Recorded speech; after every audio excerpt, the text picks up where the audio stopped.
लोगों द्वारा नियम लेना 69वां पर्व कथा। अथानंतर जो शांति का कारण था, कैलाश के शिखर के समान जान पड़ता था, शरद ऋतु के मेघमंडल की उपमा धारण करता था, स्वयं देदीप्यमान था, दिव्य अर्थात मनोहर था, महलों की पंक्ति से घिरा था और जम्बूद्वीप के मध्य में स्थित महामेरु के समान खड़ा था। ऐसा श्रीशांत जिनेंद्र के मंदिर में विद्यासाधन की इच्छा से युक्त रावण ने दृढ़ निश्चय के साथ प्रवेश कर श्री जिनेंद्र देव की परम अद्भुत पूजा की, जो उत्कृष्ट कांति से खड़े हुए इंद्र के समान जान पड़ता था। ऐसे शांत चित्त दशानन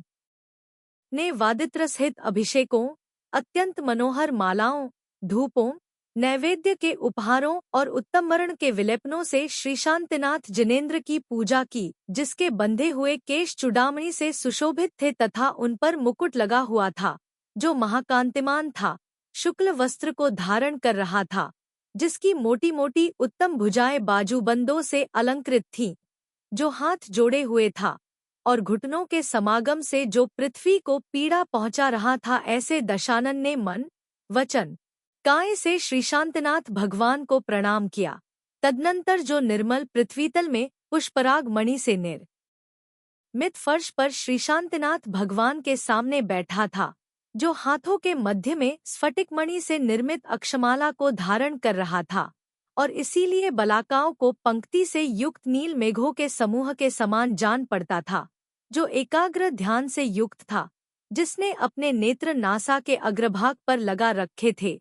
तथा जो अत्यंत धीर था। ऐसे रावण ने विद्या का सिद्ध करना प्रारंभ किया।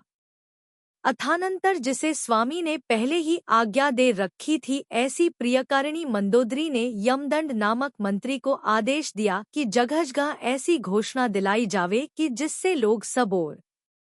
नियमाखड़ियों में तत्पर और उत्तम दया से युक्त होवें, अन्य सब कार्य छोड़कर जिन चंद्र की पूजा की जावे और मत्सर भाव को दूर कर याचकों के लिए इच्छानुसार धन दिया जावे। जब तक जगत के स्वामीशानन का यह योग समाप्त नहीं होता है, तब तक सब लोग श्रद्धा में तत्पर एवं संयमी होकर रहें। यदि किसी नीच मनुष्य की ओर से अत्यधिक तिरस्कार भी होवे तो भी महाबलवान पुरुषों को उसे निश्चित रूप से सह लेना चाहिए। इन दिनों में जो भी पुरुष क्रोध से विकार दिखावेगा वह पिता भी हो, फिर शेष की तो बात ही क्या है,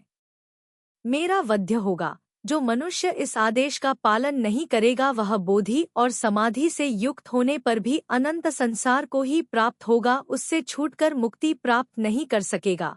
तदनंतर जैसी आपकी आज्ञा हो, इस प्रकार शीघ्रता से कहकर तथा हर्षपूर्वक मंदोदरी की आज्ञा शिरोधार्य कर यमदंड मंत्री ने घोषणा कराई और सब लोगों ने संशय से रहित हो घोषणा के अनुसार ही सब कार्य किए। गौतम स्वामी कहते हैं कि सूर्य के समान कांति वाले उत्तमोत्तम महलों के भीतर विद्यमान तथा निर्मल और उन्नत भावों को धारण करने वाली लंका की समस्त प्रजा यह सब कार्य छोड़ जिनेंद्र देव की पूजा करने में ही लीन हो गई। इस प्रकार आर्ष नाम से प्रसिद्ध रविशेणाचार्य द्वारा कथित पद्मपुराण में लोगों के नियम करने का वर्णन करने वाला 69वां पर्व समाप्त हुआ।